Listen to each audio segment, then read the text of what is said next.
Do you want to know my secret to success working in a machine shop?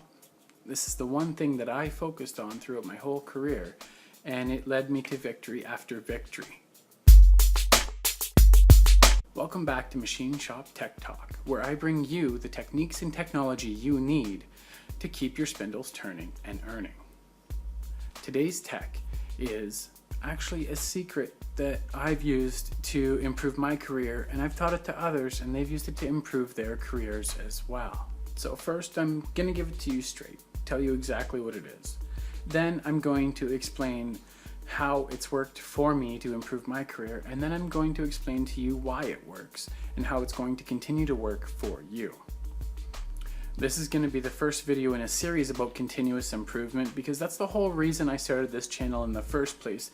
So I thought a foundational series on this subject, including how to implement and frequent problems, would be a great benefit to you. Now, what I realized right away working at my first shop is if you keep the spindle turning, the boss is a pretty happy guy. Now, I don't just mean S1000 M3 in your MDI panel either, right? That's not what we're talking about. What I am talking about is getting everything that you need to get done while that part's running. How did I do it? Well, the first thing I started with was a list. What was I needed to do every time that part was running? Now, the reason this works is because once you have a list of everything that needs to get done, you can systematically make sure that it all gets done in the right order. And this lets you identify things you either need to improve your skill level at by working with your coworkers or your supervisor or through your own research. And it also allows you to identify places where you think you can improve. The reason this is going to work for you your entire career is because, well, you've got a targeted list. This is going to identify everything that you could possibly tweak in the process. And two, once you finish everything in a list and you're running it, it gives you areas to improve. You can pick the biggest time sucker or the quickest fix and get that done. Once you have one job going the way you want, if you work on other jobs, you could focus on those, or it gives you a chance to start looking at tooling and cycle reduction. Now, you might be wondering, who can this work for? The answer is everyone, okay? Whether you're in a jobbing shop or a high production shop or a middle of the road shop, every single shop either has the repetitive parts or repetitive operations. There's drilling, there's tapping, there's pocketing, boring, turning, grinding, whatever it is. If you're in a job shop that never gets the same part twice, then you start to look at the operations and group it that way. Now, I'm going to go into this a lot deeper further into the series. I don't want to go off on a tangent. There's a lot to talk about in this area specifically. Now, some of you out there might be thinking, the shop I work at's just too big. There's no way I can do anything to change it.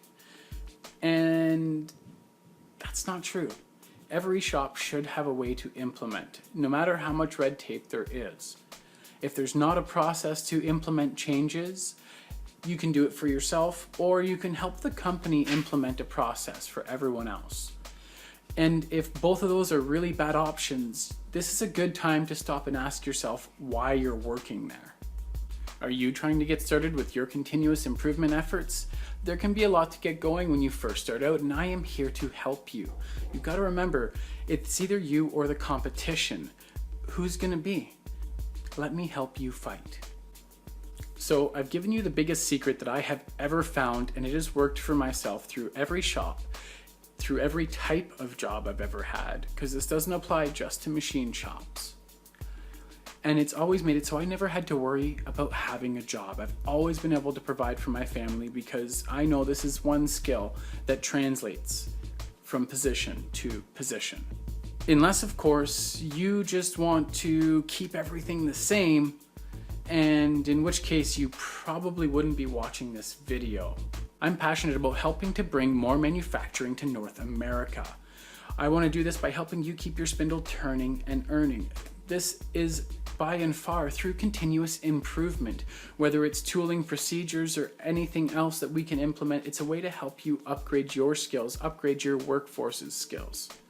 Like I said at the beginning, this is the first video in a series, so make sure you check back next week. If you liked this video, please give me a thumbs up. That interaction helps. If you didn't like it, give me a big old thumbs down. Let me know. Give me that feedback so I can continue to improve to bring you guys more. And of course, if you haven't subscribed yet, click that subscribe button wherever on the screen it just happens to be today. And thank you, and keep your spindles turning.